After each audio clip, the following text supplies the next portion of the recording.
우리 옆에 계신 분들과 우리 환하게 웃으면서 인사할까요? 너무 잘 오셨습니다. 우리 인사하겠습니다. 좀 전에 우리 시온 찬양대에서 쿰바야라고 했는데 무슨 뜻인지 아시나요? 이게 제가 알기로는 이제 미국에 끌려왔던 흑인 노예들이 예배당 안에서 예배를 드리지 못하고 백인들이 예배를 할 때 찬양할 때요. 영어로 하면 come by hear를 밖에서 들으니까 그 말이 해주셨던 것처럼 들리기를 쿰바야로 들려서 이제 그게 흑인 연가처럼 됐다고 말씀을 들은 적이 있습니다.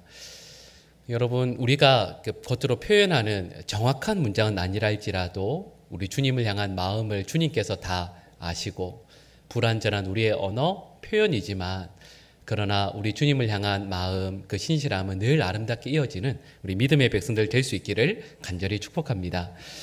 여러분 좀 오래되긴 했지만 2018년 평창 동계올림픽 기억나세요? 아유, 그럼 어제 일도 기억이 안 나는데 2018년 일이 어떻게 기억나겠어요?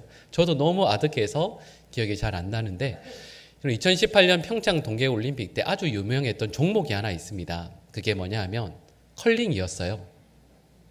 그 이전에는 컬링이 있는지도 몰랐는데 그래서 저 기억이 나요. 그때 섬기던 교회에 이제 교역자들이 많이 있었는데 그 젊은 전도사님들이 빗자루 들고 앞에 막 쓸고 다니던 기억이 아직도 나요.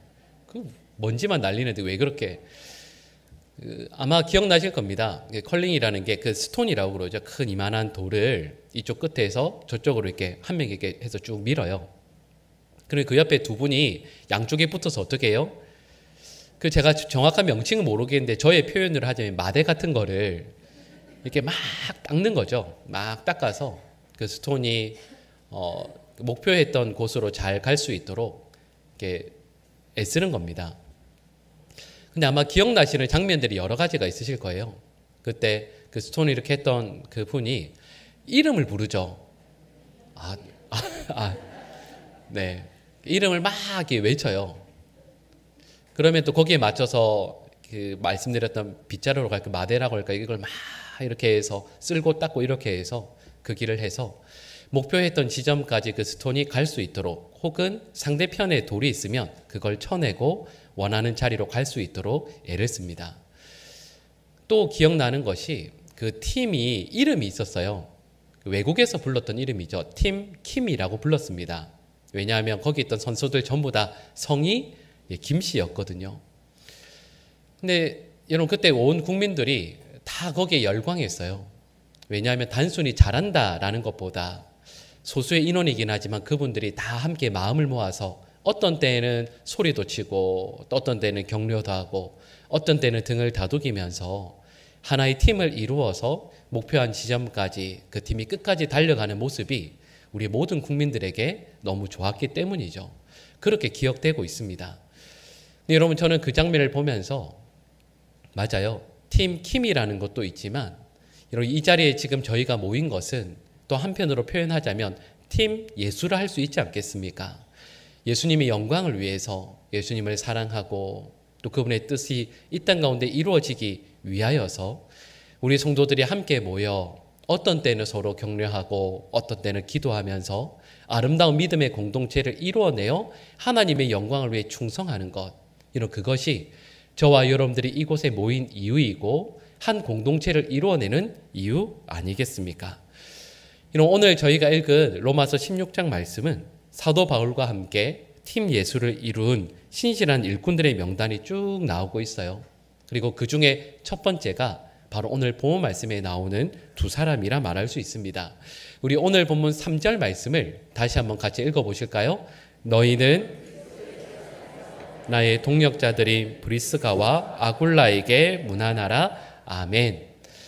여러분 방금 읽은 3절 말씀을 보시면 사도 바울이 자신의 동역자인 브리스가와 아굴라를 소개하고 있습니다. 여러분 브리스가와 아굴라라는 이 두 분은 우리에게 알려진 분이기도 하죠. 사도행전 18장 말씀을 보면 사도 바울이 이 두 분을 만난 이야기가 소개되고 있습니다. 특별히 사도행전 18장 2절에서 3절 말씀을 우리 다시 한번 같이 읽어보실까요?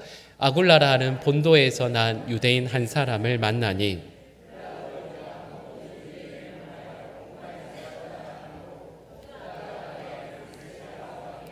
이달리아로부터 새로 온지라 바울이 그들에게 감해 생업이 같으므로 함께 살며 일을 하니 그 생업은 천막을 만드는 것이더라. 아멘. 이 말씀을 보면 아굴라와 브리스길라가 소개되고 있습니다. 아굴라는 유대인이죠. 그런데 유대인이니까 그 유대 지역에서 당연히 태어나야 할 것 같은데 본도라는 이방인 지역에서 태어났다라고 말씀을 하고 있습니다. 여기에서 우리가 알 수 있는 것이 있죠. 이 아굴라라는 분은 단순한 유대인이 아니라 소위 디아스포라라고 불리는 그 이스라엘이 멸망하게 되면서 세계 곳곳으로 그들이 흩어지게 되었는데 그들의 후손 중에 한 명이라는 것을 짐작할 수가 있습니다. 그러니까 고난의 역사 가운데서 고향을 떠나서요, 먼 이방 땅에서 이 아굴라의 부모님들이 참 힘들고 어렵게 하루하루를 살았을 것임을 짐작할 수가 있죠. 아굴라도 고달프고 힘든 삶을 살아왔을 겁니다. 그리고 어떤 학자들은 아굴라라는 이름에서요, 이 아굴라가 흩어진 유대인 중에 후손이지만 그의 신분이 노예였을 것이라고 추측하는 학자도 있습니다. 어찌하였든 이 아굴라는 참 힘들게 살았겠구나라는 것을 우리는 짐작할 수 있죠. 근데 반대로 그의 아내는 좀 다릅니다. 오늘 본문에서는 브리스가라고 소개되어 있고요. 사도행전에서는 브리스길라라고 소개됩니다. 이 브리스가라는 그 이름의 뜻이 뭐냐 하면 작은 노부인이라는 뜻입니다. 근데 이 이름이 그 당시에 로마 그 여성 귀족들 사이에서 흔한 이름이었다라고 해요. 그리고 또 어떤 학자들은 어떻게 해석을 하냐면 브리스가라는 이 이름 자체가 그 당시에 아주 유명했던 로마의 귀족 가문의 이름이었다라고 이야기합니다. 이런 두 가지의 학설은 좀 다르겠지만 공통점이 있죠. 이 브리스가라는 분은 분명히 귀족이었을 것이고 혈통도 아주 고귀한 분이었겠다라는 것을 알 수가 있습니다. 이렇게 말씀을 드리면 아굴라와 이 브리스가가 결혼한 게 참 놀라운 일이죠. 한 명은 노예에 가까운 유대인, 그리고 한 명은 로마의 정통 귀족 가문의 딸. 이런 이 두 분이 어떻게 만났을까요? 보통 학자들은 이렇게 추측을 해요. 아굴라가 로마에 가서 살게 되었는데 그 당시에 사도 바울의 전도가 아니라 로마 안에 교회가 자생적으로 생기게 되었습니다. 근데 아굴라는 그곳에서 신앙생활을 하게 되었고, 그리고 브리스가는 아주 우연히 예수 그리스도의 복음을 접하게 되고, 그래서 로마 교회에서 신앙생활을 하게 돼요. 그리고 그곳에서 두 사람이 만나게 된 것이죠. 근데 브리스가가 볼 때에는 삶에서 두 가지 결정을 할 수가 있었습니다. 그게 뭐냐 하면 이 로마의 귀족으로 아주 여유 있고 풍요로운 삶, 그러나 우상을 섬기는 삶을 살아갈 것인가, 아니면 교회 안에서 만난 이 신실하고도 훌륭한 아굴라와 함께 아무것도 가지지 못한 어렵고 힘든 믿음의 삶을 선택할 것인가. 이 두 가지의 선택 가운데에서 브리스가는 아굴라와 함께 힘들고도 고된 믿음의 길을 살아갈 것을 결단했다라는 것이죠. 근데 여러분, 실은 이렇게 선택했다라고 했을 때 이것은 브리스가에게 분명히요, 마치 십자가의 길과 같았을 것입니다. 그의 부모들은 극렬히 반대했을 것이고, 아굴라와 함께 살아가는 그 선택 하나 때문에 그는 지금까지 살아왔던 모든 것들을, 누려왔던 모든 것들을 포기해야 했기 때문인 것이죠. 여러분, 거기에다가 방금 읽었던 말씀에 나오는 것처럼 로마의 황제가 유대인들 이곳에서 이탈리아죠. 이곳에서 추방하는 명령을 내리게 되었습니다. 그러니까 이곳을 떠나서 새로운 곳을 떠돌며 살게 된 것이죠. 그런데 말씀드렸던 아굴라와 브리스가는 이탈리아를 떠나게 되고 결국에는 고린도에 정착하게 되었습니다. 근데 여러분, 아굴라가 했던 일이 뭐였냐면 천막을 만드는 일이었거든요. 근데 브리스가는 지금까지 귀족 가문에서 모든 것들을 편하게만 살아오다가 그 고운 손으로 이제는 남편을 도와서 천막을 제조하는 힘든 일들을 감당하게 되었습니다. 근데 이곳에서 천막을 만들다가 고린도라는 도시에서 누굴 만나게 되냐면 사도 바울을 만나게 됩니다. 여러분, 아굴라도 천막을 만든 일을 했는데 바울도 무슨 일을 하죠? 천막 만든 일을 했거든요. 그래서 방금 읽은 사도행전 18장 말씀을 보면 이 두 사람이 같은 일을 하게 되었습니다. 함께 천막을 같이 만들어요. 여러분, 이럴 때 우리는 어떤 표현을 쓰냐면, 여러분, 함께 요 한 자리에서 천막을 만들어서 같이 팔게 됩니다. 이걸 우리는 뭐라고 이야기하죠? 동업자라고 이야기해요. 사도 바울과 아굴라는 동업자로 살아가게 되었습니다. 여러분, 동업자는 말 그대로요, 뭘 하는 거죠? 같은 일을 함께 하는 사람을 의미합니다. 여러분 기억나세요? 저희가 처음에 읽었던 로마서 16장 3절 말씀을 보면 사도 바울은 이 브리스가와 아굴라를 무엇으로 소개하고 있냐면 동업자가 아니라 동력자로 소개하고 있습니다. 동업자와 동력자는 비슷해 보이지만 참으로 다릅니다. 공통점은 말씀드렸던 것처럼 함께 일한다라는 공통점이 있겠죠. 근데 차이점이 있습니다. 여러분, 동업자는 그 사람과 함께 일하는 이유와 목적은요, 하나입니다. 이익을 위해서 함께 일하는 거예요. 그래서 나의 기술, 나의 자본, 나의 시간을 투자해서 내가 원하는 만큼의 이익을 얻어내는 것이 목표입니다. 만약에 내가 이만큼의 기술, 이만큼의 자본, 이만큼의 시간을 투자했는데 만약에 내가 얻는 이익이 생각보다 작으면, 특별히 이 동업자보다 작은 것 같으면 다툼이 일어날 수밖에 없어요. 그게 동업자입니다. 여러분, 동업자는 내가 이 사람과 함께 일해서 내가 얼마나 작은 수고로 얼마나 많은 결과를 얻을 수 있는가에 관심이 있어요. 그래서 내가 투자하는 자본이, 노력이 얼마나 작은가. 근데 대신 내가 수고하는 것은 요만큼이지만 내가 얻는 영광은 얼마나 큰가. 여기에 관심이 있습니다. 여러분, 동력자는 달라요. 동력자는 내가 내 옆에 있는 이 동력자보다 내가 더 많은 수고를 하고 더 많은 시간과 노력을 들이대 내가 이 사람을 위해서 더 수고하되 이 사람을 위해서 더 많은 짐을 지고 고난을 받되 이 내 곁에 있는 동력자가 얼마나 바르게 귀하게 서 있을 수 있는가, 여기에 관심과 힘을 쏟게 됩니다. 여러분, 교회는 동력자가 모인 곳입니까? 동업자들이 모인 곳입니까? 그럼요. 여러분 꼭 기억하셔야 돼요. 교회는 동업자들이 모인 곳이 아니라 동력자들이 모인 곳입니다. 내 곁에 있는 누군가와 함께 주님을 섬기는 것이, 나의 힘과 마음과 애를 쏟고 섬기는 것이, 함께 협력하는 것이 기쁨으로 사는 사람들로 모인 곳이 우리 교회입니다. 그런데요, 교회에서 신앙생활을 10년, 20년 하다 보면 어느 순간 동력자들이 나의 동업자로 보이기 시작합니다. 그래서 내가 이만큼 헌신했는데 이 사람은 왜 더 하지 않나? 혹은 내가 이만큼 헌신했는데 이만큼을 왜 알아주지 않나? 나의 섬김과 있음이 무시당하는 것 같으면 화가 나요. 그리고 내 곁에 있는 누군가가 나만큼 하지 않으면 또 그것 때문에 속상해하고 괴롭습니다. 여러분, 사도 바울이 아굴라와 브리스길라를 나의 동력자로 소개하고 있는 것처럼 저희들 모두도 우리 교회에 있는 우리 장로님들, 집사님들, 권사님들께 혹은 우리 성도들에게 서로가 서로에게 동력자로 소개될 수 있어야만 합니다. 나의 이익, 나의 명예, 내가 누릴 그 어떤 것들에 나의 관심을 쏟지 않고 하나님의 나라와 영광을 위해 함께 손을 잡고 함께 달려가고 충성할 귀한 믿음의 동력자가 되어야 하는 것이죠. 여러분, 지난주에 이어서 저희들은 오늘 5분의 안수 집사님들과 10분의 권사님들을 선출하기 위한 공동의회를 열게 됩니다.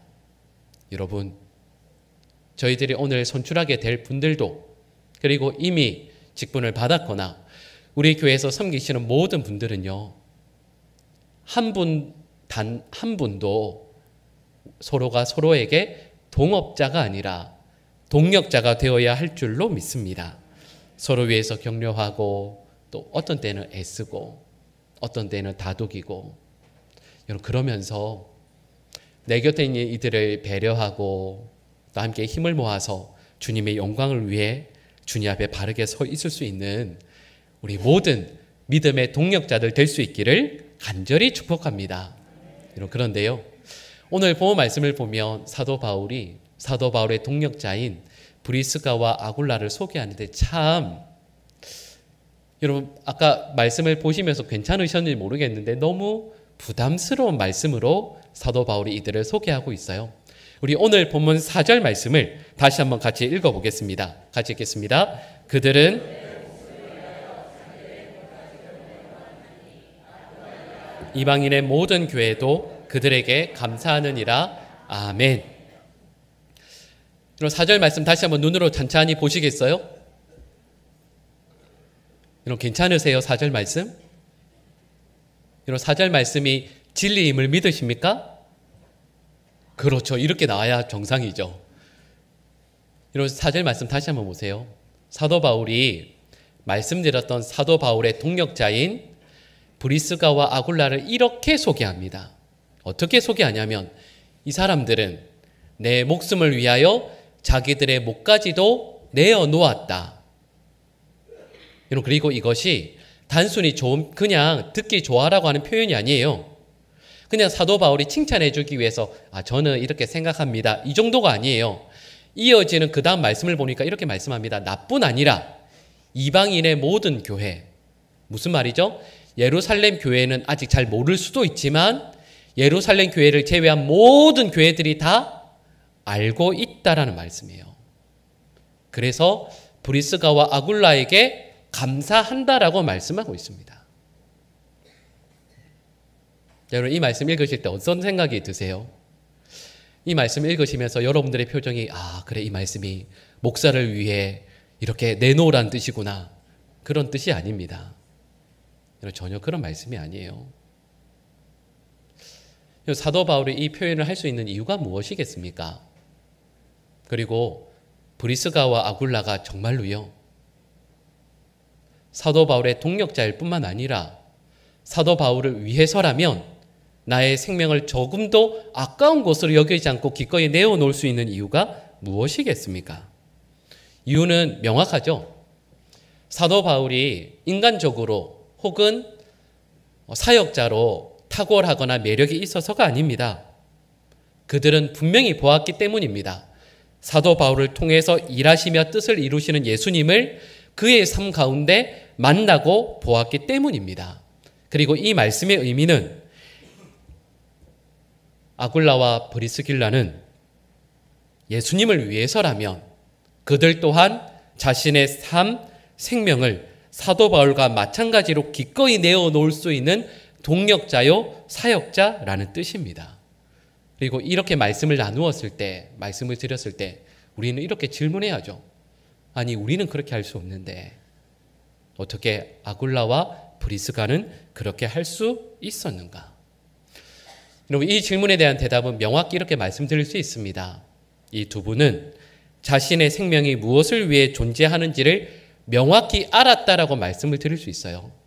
여러분 다시 질문해 볼까요? 여러분 무엇을 위해 살고 계십니까? 여러분에게 있는 물질은 무엇을 위해 쓰실 것입니까? 여러분에게 주신 생명은, 여러분에게 주신 삶은 과연 무엇을 위해서 헌신하실 것입니까? 내가 왜 사는지, 나의 생명과 나의 물질은 무엇을 위해서 내가 가지고 있는지, 내 손에 붙들고 있는지를 알지 못하면 여러분 결코 이렇게 할 수 없습니다. 브리스가와 아굴라는 그들에게 주신 생명을 무엇을 위해 드려야 할지를 명확히 알고 있었어요. 그게 무엇이죠? 사도 바울이 그러했던 것처럼 예수님을 위해 나의 모든 것을 드리겠다라는 삶의 방향을 분명히 정했기 때문입니다. 그러니까 이렇게 할 수 있는 것이죠. 얼마 전에 읽었던 하영록 회장의 책이 있습니다. 그 제목이 아주 재밌어요. 책 제목이 영어로 그 대문자로 P31입니다. 이 책의 내용을 아주 간단히 말씀드리면 이렇습니다. 이 하영록 회장이라는 이분은 어렸을 때 미국으로 부모님을 따라 이민을 갑니다. 그리고 열심히 공부를 해서 아이비리그죠, 그 펜실베니아 주립대를 졸업하게 되었습니다. 그리고 열심히 노력해서 29살의 나이에 미국에서 아주 유명한 회사의 중력이 되었습니다. 이걸 우리는 뭐라고 평가해요? 성공했다라고 이야기합니다. 모두가 다 그렇게 이야기할 수밖에 없죠. 그런데 어느 날 몸이 안 좋아서 병원에 실려오게 됩니다. 그리고 검사를 받아보니 의사가 내린 판정은 이러했습니다. 심장의 근육이 다 죽어서 심장에 이식을 받지 않으면 곧 죽게 된다라는 판정을 받게 되었습니다. 그리고 심장 이식을 받기 위해서요, 이 대수술과 치료를 받기 위해서 그가 가진 모든 것들을 다 포기해야만 했습니다. 심장 이식을 받았어요. 근데 그 이후에 또다시 그 병이 재발했습니다. 두 번째로 심장 이식을 받아야만 했습니다. 여러분, 그 치료와 이식을 위해서 병원에 누워 있는데, 여러분 이때 기도할 기도의 제목이 무엇이겠습니까? 여러분, 기도 제목은 뻔하죠. 아주 간단하겠죠. 뭘까요? 하나님, 저의 심장을 고쳐주십시오. 이게 기도의 제목이었습니다. 첫 번째 이식 수술할 때에도 그러했고 두 번째도 그러하였습니다. 근데 병원에 누워서 간절히 기도하는데 하나님께서 갑자기 이분의 마음 가운데 질문을 하셨습니다. 얘야, 너 심장이 다 나으면 뭐 할 건데? 이 질문을 받고 생각해 보니까 지난번에도 그랬거든요. 심장이 나으면 또 뭘 위해서 살아야 될까요? 성공을 위해서 열심히 살겠죠. 열심히 애쓰고 노력할 겁니다. 그때 하나님께서 이렇게 말씀하시는 거예요. 너 심장 나으면 또다시 옛날로 되돌아갈 거잖아. 근데 그 말씀을 듣고 나서 이분이 기도의 제목을 완전히 바꾸게 되었습니다. 원래 기도의 제목은 하나님 심장을 고쳐주십시오 였는데 그 다음에 기도의 제목이 간단하게 이렇게 바뀌었습니다. 하나님 저를 고쳐주십시오. 여러분, 이 기도의 제목은 새로운 사람이 되도록, 하나님이 정말 기뻐하시는 사람이 되도록 그는 간절히 기도하기 시작했습니다. 그리고 병실에서 성경을 읽기 시작했어요. 예전에도 신앙생활을 대충 하긴 했지만 병실에 누워서 성경을 읽고, 그래서 한 번을 다 읽고 두 번째로 다시 읽다 보니 하나님의 마음과 뜻이 무엇인지를 분명히 깨닫게 되었습니다. 우리도 알고 있죠. 성경에서 말씀하고 있는 내용을 두 가지로 요약하면 뭐죠? 하나님을 사랑하는 것. 두 번째는 뭐죠? 내 이웃을 사랑하는 것. 이 두 가지 내용 아닙니까? 이것을 이분이 깨닫게 됩니다. 그래서 이분이 간절히 소망하게 돼요. 그게 무엇이냐면 하나님을 더 사랑하기 위해서, 이웃을 더 섬기기 위해서 성공을 소망하게 되었습니다. 그리고 회사를 설립해서 사업을 시작하게 돼요. 뒤에 나오는 내용들이 많이 있지만 그 회사를 시작할 때 사업의 목적, 비전이 이거였습니다. 우리는 어려운 자를 위하여 존재한다. 이런 P31이라고 제목을 말씀드렸잖아요. 이 P가 뭐냐 하면 영어로 잠언을 의미합니다. 잠언 31장요. 하나님 나로 하여금 부하게도 마시고 가난하게도 마시옵소서. 그걸 기준으로 삼아서 하나님을 섬기기 위해서 이웃을 섬기기 위한 사업을 시작하고 성경적인 의미의 성공을 이루게 되었노라 하는 것이 책의 내용이에요. 이런 제가 이 내용을 소개하는 이유가 있습니다. 삶의 목적을 바르게 정하고 이것을 위해서 나의 생명과 자원들을 바르게 내어드리기 시작하면 그때로부터 우리의 삶은 바르고도 복된 삶을 살아갈 수 있게 된다라는 것이죠. 그리고 사도 바울은 오늘 본문에서 이런 사람들을 소개하고 있는 거예요. 아굴라와 브리스가는 자신의 삶을, 자신의 생명을 무엇을 위해 드려야 할지를 분명히 정합니다. 예수 그리스도의 복음이 전해질 수 있도록, 하나님의 뜻이 이루어질 수 있도록. 그러니까요, 이걸 위해서 오늘 말씀에 나오는 것처럼 사도 바울을 위해서 자기의 생명을, 자기의 목을 기꺼이 내어드릴 수 있는 것이죠. 여러분, 이렇게 생각을 해보면, 여러분 제가 처음에 말씀드렸던 것처럼 로마서 16장 말씀은 사도 바울의 동역자들의 명단이 쭉 나오고 있습니다.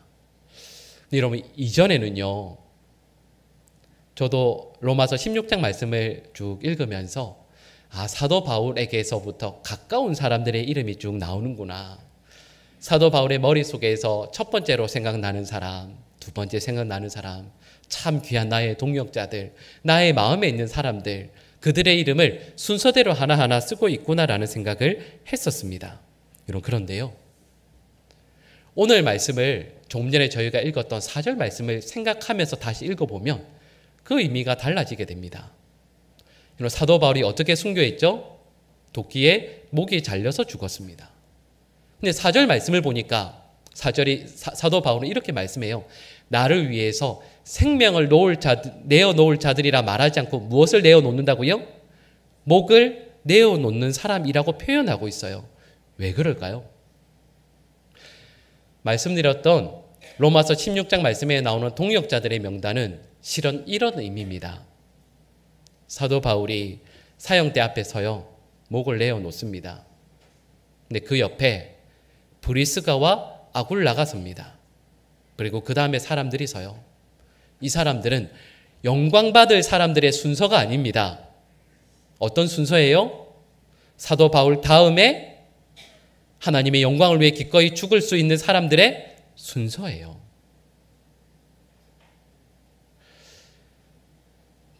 여러분, 지난번에도 제가 웃으면서 말씀을 드렸지만, 만약에요, 이 자리에 누군가가 사형대를 갖다 놓고 예수 그리스도를 위해서 죽을 사람 순서대로 서라고 하면 1번에 누가 서야 될까요? 너무 쉽게 얘기하시는 거 아니에요? 그럼요, 제가 서겠죠. 그럼 그 다음에 누가 서시겠어요? 방금 몇 분들이 부목사님들 이렇게 하셨는데, 목사님들, 우리 장로님들, 집사님들, 권사님들이 쭉 서실 거예요. 여러분, 지난주에 저희는 교회를 위해서 섬길 3분의 장로님들을 선출하게 되었습니다.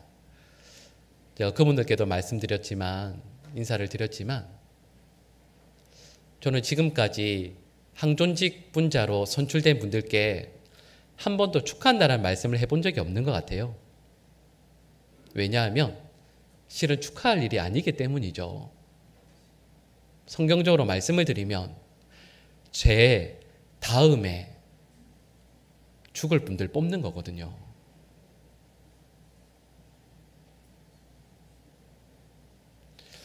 그리고 사도 바울이 브리스가와 아굴라의 이름을 가장 먼저 씁니다.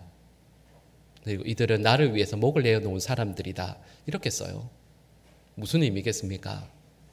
사도 바울이 그 자리에서 순교를 당하려고 했을 때 아니라고, 내가 먼저 죽겠다고, 사도 바울 당신을 통해서 하나님의 놀라운 역사가 일어나니 내가 먼저 죽겠다고, 주님의 영광 위에 내가 먼저 죽겠다고 하는 분들이에요. 여러분, 교회에서 장로님을, 그리고 권사님을, 안수집사님을 세우는 일은 누군가보다 좀 더 앞장서서 칭찬받고 인정받는 분들을 세우는 게 결코 아닙니다. 절대 아니에요. 그런 일이 있으면 안 되겠지만, 교회 성도들이 순교해야 될 때 가장 앞서서 손들고 내가 장로라고, 내가 집사라고, 권사라고 이야기하고 먼저 순교할 분들을 선출하는 거예요. 그러니까 내가 친하다고, 내가 이분 좋아한다라고 해서 이름을 쓸 것이 아니라 주님을 지극히 사랑하고 하나님의 나라와 영광을 위해 기꺼이 삶을 내어드릴 수 있는 말씀처럼 내 생명, 내 삶, 나에게는 물질, 그 모든 것들이 무엇을 위해 존재하는지를 명확히 아는 분들이 선출되어야 하는 것이죠.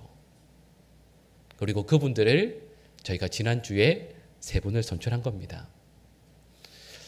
여러분, 이 자리에 있는 우리 장로님들, 우리 집사님들, 권사님들도 계세요. 모두가 그런 분들이어야만 합니다. 내 생명이, 내가 가진 것들이 무엇을 위해 존재하는지를 명확히 알아야만 주님 앞에 섰을 때 부끄럽지 않을 수 있는 것이죠.